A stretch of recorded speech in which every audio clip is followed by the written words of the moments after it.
My name is Yogesh Jain and today we are going to read chapter number 6, The Making of a Scientist, from our book Footprints Without Feet.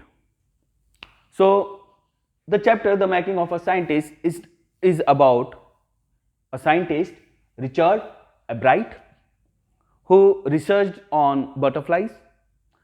Richard Albright has received the Sir Scholar Award and the Shearing-Plough Award. He has won these two awards for biochemistry and molecular biology. It was his fascination for butterflies that opened the world of science to him. He was extremely attracted towards the life cycle of butterflies and he researched on this subject. So now we are starting the chapter. At the age of 22, a former Scout of the Year excited the scientific world with a new theory on how cells works. When he was 22-year-old, who was former Scout of the Year, इससे पहले वो Scout of the Year रह चुके थे. What happened when he was 22 years old? Excited the scientific world with a new theory on how cells work. He surprised the world, the scientific world, with his new theory on how cells works. How cells work? Cell is the smallest unit of body, of human body or any living being's body. Richard H. Albright, his full name was Richard H. Albright, and his college roommate explained the theory in an article in the Proceedings of National Academy of Science. This is a journal, the Proceedings of the National Academy of Science. In it, he and his friend, his roommate, explained the theory in an article. It was the first time this important scientific journal had ever published the work of college students. पहली बार ऐसा हुआ था कि इस journal ने, इस magazine ने कोई आर्टिकल पब्लिश किया था जो कि कॉलेज स्टूडेंट्स ने लिखा था. In sports that would be like making the big leagues.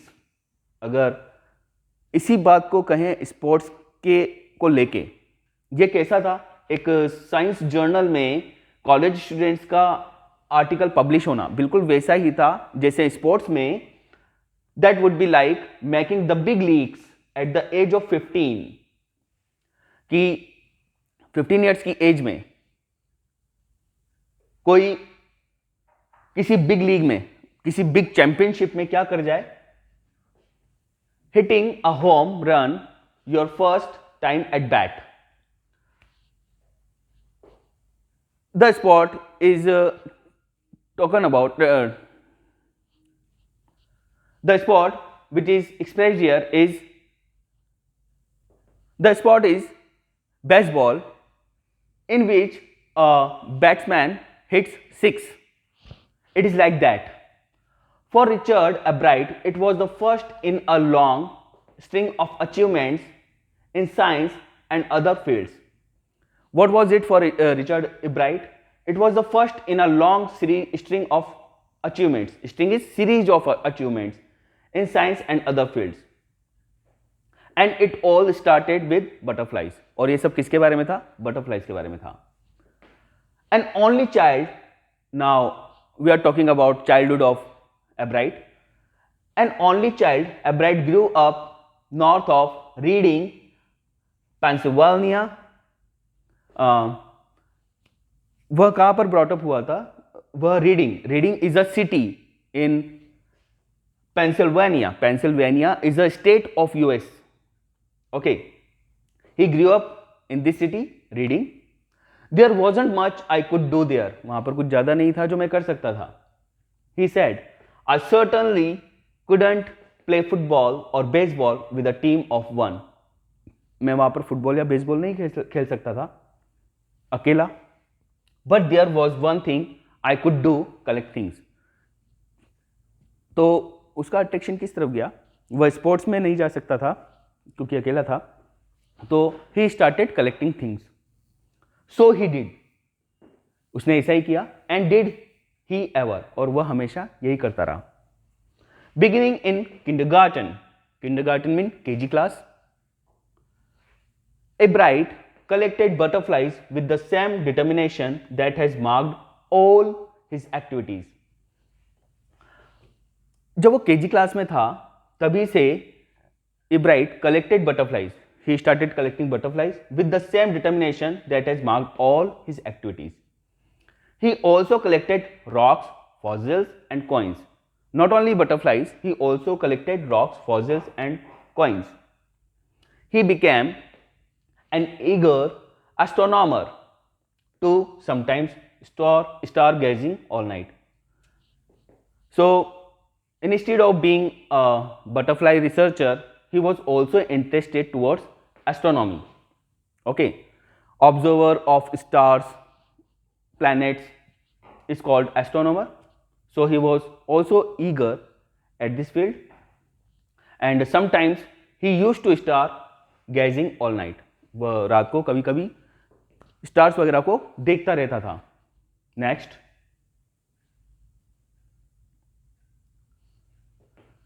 from the first he had a driving curiosity along with a bright mind.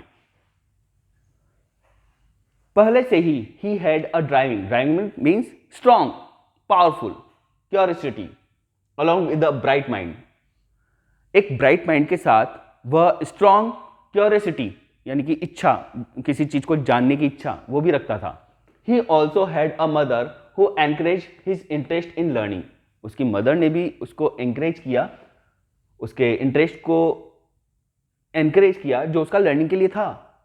She took him on trips. वो उसको trips के लिए लेके जाती थी. Bought him telescopes, microscopes, cameras, mounting materials and other equipments. जो mother थी वो उसके लिए उसने उसको सब कुछ सारे इक्विपमेंट्स अवेलेबल कराए, like telescope, microscope, cameras and mounting materials. Mounting materials means equipments to be stand. जो स्टैंडिंग मटेरियल्स होते हैं इन सब के लिए, कैमराज वगैरह के लिए, वो भी उसकी मदर ने उसको अवेलेबल कराए. And other equipments and help him in many other ways, और कई अलग तरीकों से भी उसको हेल्प किया. I was his only companion until he started school, his mother said. उसकी मम्मी का ऐसा कहना है कि मैं उसकी ओनली वन पार्टनर मैं थी जब तक उसका स्कूल स्टार्ट नहीं हुआ. After that I would bring home friends for him. और जब उसकी स्कूलिंग शुरू हुई तब मैं उसके दोस्तों को भी घर पे लेके आती थी. But at night we just did things together. और रात को हम दोनों, एब्राइट और मैं, साथ में मिलके चीजों पे काम करते थे. Richie was my whole life after his father died. Richie is his nickname. So his father was no more, he had died. So what his mother is saying, Richie was my whole life after his father died. When Richie was in third grade, जब Richie third grade में था, third standard में था, तभी उसके father की death हो गई थी. She and her son spent almost every evening at the dining room table. वह और उसका बेटा रिचर्ड वो अपना काफी सारा टाइम इवनिंग में डाइनिंग रूम टेबल पे ही बिताते थे. If he didn't have things to do, I found work for him. अगर उसके पास कुछ करने का नहीं होता था तो मैं उसके लिए कुछ काम निकालती थी. Not physical work but learning things. कोई घर के काम वगैरह नहीं, फिजिकल वर्क मतलब कोई घर के काम नहीं, बट लर्निंग थिंग्स, कुछ ऐसे काम जिनसे कुछ लर्निंग हो. His mother said he liked it, he wanted to learn. उसको ये पसंद आया और वह लर्न करना चाहता था चीजों को. एंड लर्न ही डिड, और उसने लर्निंग की. He earned top grades in school. He was a brilliant student and he earned top grades in school. On everyday things he was just like every other kid. वह on everyday things he was just like every other kid. He was brilliant child, but he was usual like any other kid at home. His mother said. By the time he was in the second grade, जब वह second grade में आया, second standard में आया, एब्राइट had collected all 25 species of butterflies found around his home town. जब तक इतना छोटा बच्चा, जब तक वो सेकेंड स्टैंडर्ड में आया, उसको थिंग्स को कलेक्ट करने का शौक था, तो तब तक उसने 25 types of 25 species means types, kinds of butterflies, वो उसने 25 टाइप्स की बटरफ्लाइज को कलेक्ट कर लिया था उसके होम टाउन के आसपास जो उसको मिली। Okay, now we have a box that is showing types of butterflies. Actually, we no need to read and learn all these. Next, that probably would have been the end of my butterfly collecting, he said. ये 25 types को, 25 species को collect करने के बाद उसको लगा कि ये शायद बटरफ्लाई कलेक्शंस का एंड हो सकता था। But then my mother got me a children's book called the travels of monarch X. लेकिन तभी मेरी मम्मी ने मुझे एक बुक दी, उस बुक का नाम था the travels of monarch X. Now monarch is also a species of butterfly. That book which told how monarch butterflies migrate to central America. This book tells, ये बुक बताती है कि जो मोनार्क बटरफ्लाइज है वो सेंट्रल अमेरिका को migrate किस तरह से होती है। Migrate means living one living place and going to some other place. Open the world of science to the eager young collector. Now the young collector is Richard and this book, when he read this book, जब उसने book पढ़ी तो जैसा वो सोचता था कि अब ये बटरफ्लाई कलेक्शन का काम खत्म हो गया है, तो इस बुक को पढ़ने के बाद उसने ये नहीं सोचा, this book open the world of science to him, यानी कि इस बुक को पढ़ के उसको ऐसा लगा कि अब वो एंटर हो रहा है वर्ल्ड ऑफ साइंस में। Next, at the end of the book readers were invited to help study butterfly migration. इस बुक को के एंड में क्या था, रीडर्स जो इस बुक को पढ़ने वाले हैं वो उनको इनवाइट किया गया to help study butterfly migration. उनको इनवाइट किया गया कि आप हमारे साथ स्टडी कर सकते हैं how butterfly migrates. They were asked to tag butterflies for research. उनको कहा गया कि आप टैग करो बटरफ्लाइज को, मतलब आप उनके वेदर्स पे, उनके पंखों पे एक स्टिकर आपको स्टिक करना है, that is called tag. Tag is a sticker. आपको एक स्टिकर लगाना है फॉर रिसर्च, रिसर्च के लिए, by doctor Frederick Urquhart of the university of Toronto. और ये रिसर्च किसके द्वारा की जा रही है, कौन कर रहा है रिसर्च, इनके जो हेड हैं वो हैं doctor Frederick Urquhart of the university of Toronto, जो यूनिवर्सिटी ऑफ टोरंटो से हैं, Canada. Ebright's mother wrote to doctor Urquhart. उन्होंने, उसकी मदर ने डॉक्टर यूरकहर्ट को लिखा, and soon Ebright was attaching light adhesive tags to the wings of monarchs, and soon Ebright started attaching light adhesive tags। adhesive मतलब sticking, चिपकने वाले light weight के tags, stickers monarchs के wings पे attach करने का काम एब्राइट को मिल गया। Anyone who found a tagged butterfly was asked to send the tag to doctor Urquhart. जिस किसी को भी ये टैग वाली, स्टिकर वाली बटरफ्लाइज मिले, वो उनको ये ऐसा इंस्ट्रक्शन, ऐसा गाइडेंस दिया गया कि अगर किसी को मिलती है, किसी भी पर्सन को ऐसी बटरफ्लाइज मिलती है जिन पर टैग लगा हुआ है, तो वो टैग निकाल के वो डॉक्टर यूरकहर्ट को भेज दें।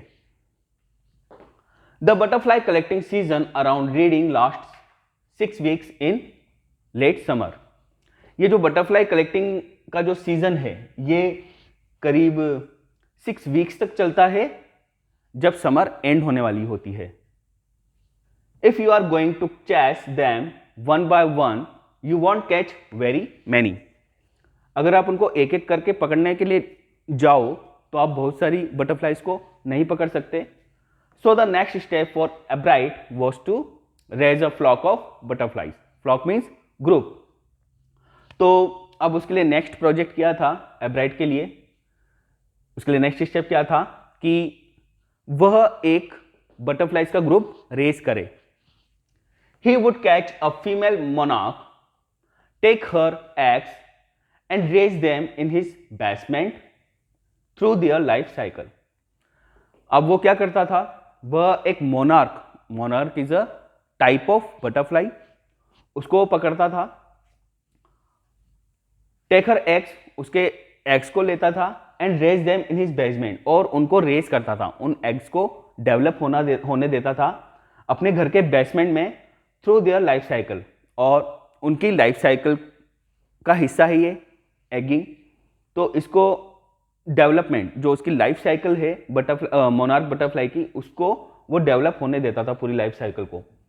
कहां से? From egg to caterpillar to pupa to adult butterfly. This is an order of life cycle of butterfly. First egg, then caterpillar, then pupa, then it becomes adult butterfly. Caterpillar is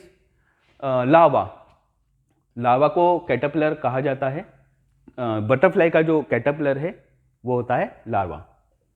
तो first stage है egg, then larva और caterpillar, then it develops to pupa, and finally it becomes butterfly. Then he would tag the butterflies. फिर वो butterflies को tag करता था, उन पे स्टिकर लगाता था उनके विंग्स पे, एंड लेट देम गो, और वो उनको छोड़ देता था, फ्री कर देता था फिर अपने घर से. For several years, his basement was home to thousands of monarchs in different stages of development. कई सालों तक उसका जो बेसमेंट था वो घर बना रहा कई थाउजेंड्स ऑफ मोनार्क्स का, हजारों मोनार्क्स का, in different stages of development. उनकी जो लाइफ साइकिल के डिफरेंट स्टेजेस होते हैं उनके डेवलपमेंट में. Next, Eventually, I began to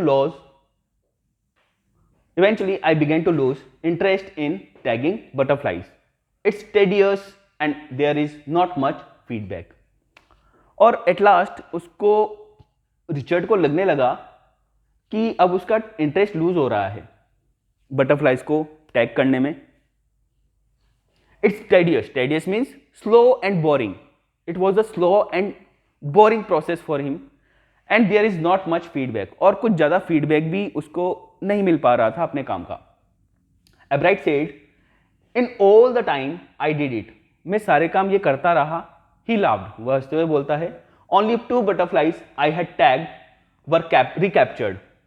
इतनी सारी जो उसने मेहनत की, उनकी लाइफ साइकिल को, इतनी थाउजेंड्स ऑफ मोनार्क्स की लाइफ साइकिल को उसने डेवलप किया. एडल्ट होने के बाद, डेवलप पूरी एडल्ट बटरफ्लाई बनने के बाद वह उनको टैग करता था और छोड़ देता था. तो कितनी बटरफ्लाइज उसने टैग की? He is saying only 2 butterflies. Only 2 butterflies I had tagged were recaptured. मतलब उसने जितनी भी बटरफ्लाइज को टैग किया था उनमें से केवल 2 बटरफ्लाइज को रिकैप्चर किया जा सका. केवल 2 बटरफ्लाइज मिली लोगों को. That was the process. कि अगर किसी पर्सन को टैग की हुई बटरफ्लाई मिले तो वो डॉक्टर यूरकहर्ट को भेज दे. तो इतनी सारी बटरफ्लाइज में से केवल 2 बटरफ्लाइज लोगों को मिली टैग की हुई. And they were not more than 75 miles from where I lived. और ये बटरफ्लाइज भी कहाँ मिल गई? अपने घर से छोड़ी और केवल उसके घर से 75 माइल्स दूरी पर ही वह लोगों को मिली और उन्होंने टैग डॉक्टर यूरकहर्ट को भेज दिया. Next,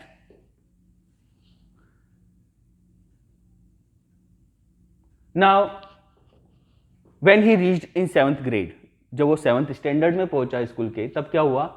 then in the 7th grade he got a hint of what real science is. तब उसको थोड़ा हिंट मिला, उसको थोड़ा ऐसा फील हुआ कि रियल साइंस क्या है।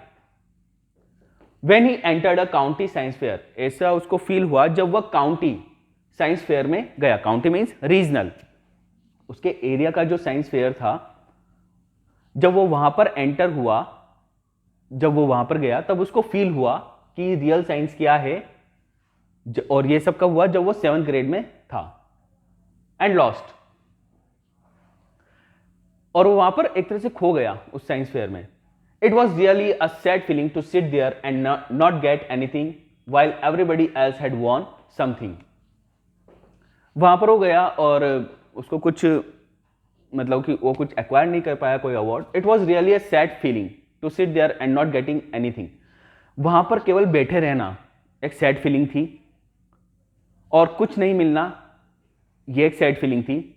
जबकि everybody else had won something, जबकि वहां पर दूसरे जितने भी थे उन सबको कुछ ना कुछ मिला था, उन्होंने कुछ ना कुछ जीता था। एब्राइट सेड, एब्राइट ने ऐसा कहा, his entry was slides of frog tissues which he showed under a microscope. उसकी एंट्री क्या थी? वो जो वहां पर अपना प्रोजेक्ट लेके गया था वो क्या था? Slides of frog tissues. जो फ्रॉग के टिश्यूज हैं उनको वो स्लाइड्स पे दिखाने वाला था through microscope. He realized the winners had tried to do real experiments. उसने केवल शो किए थे फ्रॉग्स के टिश्यू, जबकि अदर कैंडिडेट्स ने क्या किया? अदर कैंडिडेट्स कुछ रियल एक्सपेरिमेंट, कुछ प्रैक्टिकल्स वहां पर रियल एक्सपेरिमेंट्स कर रहे थे। Not simply make a neat display, वह कोई डिस्प्ले नहीं कर रहे थे जैसा कि रिचर्ड कर रहा था। रिचर्ड केवल डिस्प्ले कर रहा था टिश्यूज को माइक्रोस्कोप से, जबकि अदर कैंडिडेट्स कुछ ना कुछ एक्टिविटी, कुछ ना कुछ रियल एक्सपेरिमेंट कर रहे थे। Already the competitive spirit that drives Richard Ebright was appearing. जो कॉम्पिटिटिव स्पिरिट होती है वह धीरे धीरे रिचर्ड एब्राइट को ले जा रही थी। That was driving. I knew that for the next year's fair I would have to do a real experiment. अब उसको समझ में आ गया था कि नेक्स्ट ईयर जो साइंस फेयर होगा उसमें मुझे कुछ रियल एक्सपेरिमेंट करना है, in spite of displaying something. The subject I knew most about was the insect work I had been doing in the past several years. और जो सब्जेक्ट, जो मैटर उसके पास था, उसने जब सोचा कि मुझे करना क्या है, तो उसको ये लगा कि जिस चीज़ पे मैं कई सालों तक रिसर्च कर चुका हूँ, जिस पे काम कर चुका हूँ, उसी पे मैं काम करूँगा, उसी पर मैं एक्सपेरिमेंट करूँगा इस साइंस फेयर में नेक्स्ट ईयर, जो कि मैं कई सालों से कर रहा था। और वो क्या था? इंसेक्ट वर्क और butterfly work. So he wrote to doctor Urquhart for ideas. तो उसने डॉक्टर यूर्कहर्ट को लेटर लिखा कि वो उसे कुछ आइडियाज दें।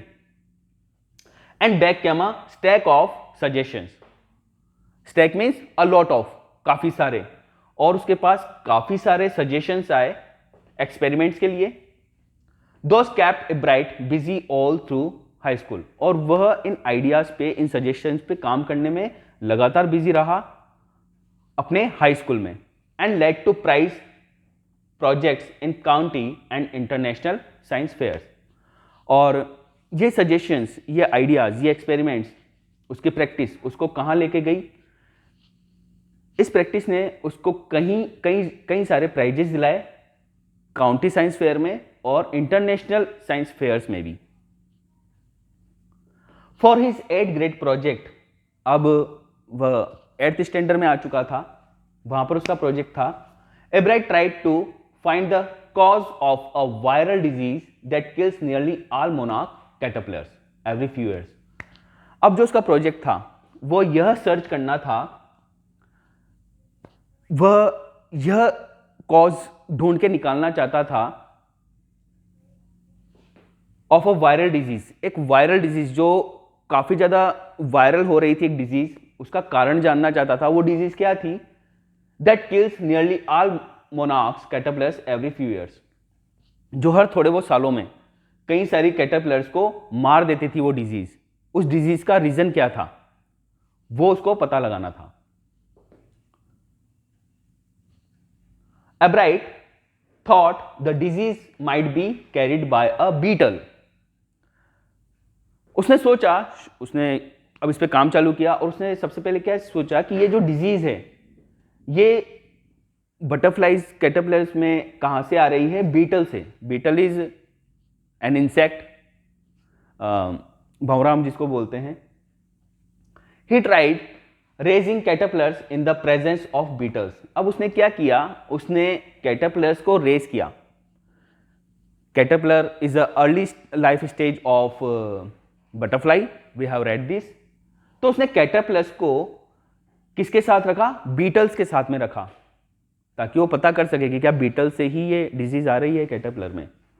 I didn't get any real results. और मुझे कोई रिजल्ट नहीं मिले. मतलब कि जो मैं सोच रहा था कि बीटल से ये डिजीज कैटरपिलर में आ रही है, तो ऐसा नहीं था. But I went ahead and showed that I had tried the experiment. This time I won. लेकिन मैं आगे बढ़ता रहा. But I went ahead and showed, और मैंने ये शो किया that I had tried the experiment, कि मैंने एक्सपेरिमेंट के लिए ट्राई किया है. और दिस टाइम आई वॉन, और इस बार I won the prize in the science fair. Next year his science fair project was testing the theory that viceroy butterflies copy monarchs. पहले वो 8th ग्रेड में था, 8th स्टैंडर्ड में था. अब नेक्स्ट ईयर वो आ चुका है 9th ग्रेड में, 9th स्टैंडर्ड में. और अब की बार उसका जो साइंस फेयर प्रोजेक्ट था वो क्या था? Testing the theory. उस थ्योरी को टेस्ट करना. कौन सी थ्योरी? That viceroy butterflies copy monarchs. Now viceroy is a kind of butterfly and monarch is a type of butterfly. The theory is viceroy butterflies जो हैं वो कॉपी करती हैं किसको? मोनार्क बटरफ्लाइज को. इस थियोरी को टेस्ट करना उसने अपना प्रोजेक्ट बनाया साइंस फेयर प्रोजेक्ट के लिए. The theory was that viceroys look like monarchs because monarchs don't taste good to birds. क्यों कॉपी करना चाहती है वायसरॉय बटरफ्लाइज मोनार्क बटरफ्लाइज को? क्योंकि ये जो मोनार्क बटरफ्लाइज हैं यह बर्ड्स को खाने में अच्छी नहीं लगती. बर्ड्स इंसेक्ट्स को खाते हैं, बटरफ्लाइज वगैरह को खाते हैं, तो उन्हें मोनार्क बटरफ्लाइज टेस्ट में अच्छी नहीं लगती. वायसरॉय बटरफ्लाइज अच्छी लगती है. तो वायसरॉय बटरफ्लाइज अपनी लाइफ को सेव करने के लिए मोनार्क बटरफ्लाइज जैसी दिखना चाहती है ताकि बर्ड्स उनको ना खाएं. Viceroys on the other hand do taste good to birds. जबकि जो वायसरॉय बटरफ्लाइज हैं वो बर्ड्स को अच्छी लगती है खाने में. So the more they look like monarchs the less likely they are to become a bird's dinner. तो वो जितना ज़्यादा मोनार्क बटरफ्लाइज जैसी दिखेगी उतना ही ज़्यादा उनकी लाइफ सेव होगी. Ebright's project was to see whether, in fact, birds would eat monarchs. तो एब्राइट का जो प्रोजेक्ट था वो ये था कि क्या बर्ड्स मोनार्क बटरफ्लाइज को खाएंगे. he found that a starling would not eat ordinary bird food. Now starling is a European bird, एक यूरोपियन स्पैरो है ये, दैट इज कॉल्ड स्टार्लिंग. तो उसने ये पाया, उसने ये रिसर्च किया, उसकी रिसर्च का रिजल्ट क्या था कि ये जो स्टार्लिंग बर्ड है ये ऑर्डिनरी बर्ड फूड नहीं खाते. जो बर्ड्स फूड खाते हैं ऑर्डिनरी नॉर्मली, वो स्टार्लिंग बर्ड नहीं लेते हैं वो food. It would eat all the monarchs it could get. Birds को मोनार्क्स बटरफ्लाई पसंद नहीं है, लेकिन ये जो स्टार्लिंग बर्ड है इसको पसंद है मोनार्क बटरफ्लाई. जितनी भी मोनार्क बटरफ्लाइज इसको मिल सकती है ये खा सकता है. Ebright said later research by other people showed that viceroys probably do copy the monarch. तो एब्राइट की जो आगे की रिसर्च थी, Ebright said later research by other people showed, जो उसने क्या कहा कि अदर पीपल की जो रिसर्च है उसमें क्या है, viceroys probably do copy the monarchs, कि शायद वायसरायज मोनार्क को कॉपी करती है। This project was placed first in the zoology division and third overall in the county science fair. उसके इस प्रोजेक्ट को फर्स्ट प्राइज मिला जूलॉजी डिपार्टमेंट में, जूलॉजी डिवीजन में, और थर्ड प्राइज मिला overall in the county science fair. और जो काउंटी साइंस फेयर का जो ओवरऑल जितने भी डिपार्टमेंट्स थे, जितने भी डिविजन्स थे, उसमें उसको थर्ड प्राइज मिला। इसी साइंस फेयर का जो जूलॉजी डिवीजन था उसमें तो फर्स्ट प्राइज, और सभी डिविजन्स को मिला के ओवरऑल साइंस फेयर में उसको इसी प्रोजेक्ट के लिए थर्ड प्राइज मिला। ओके।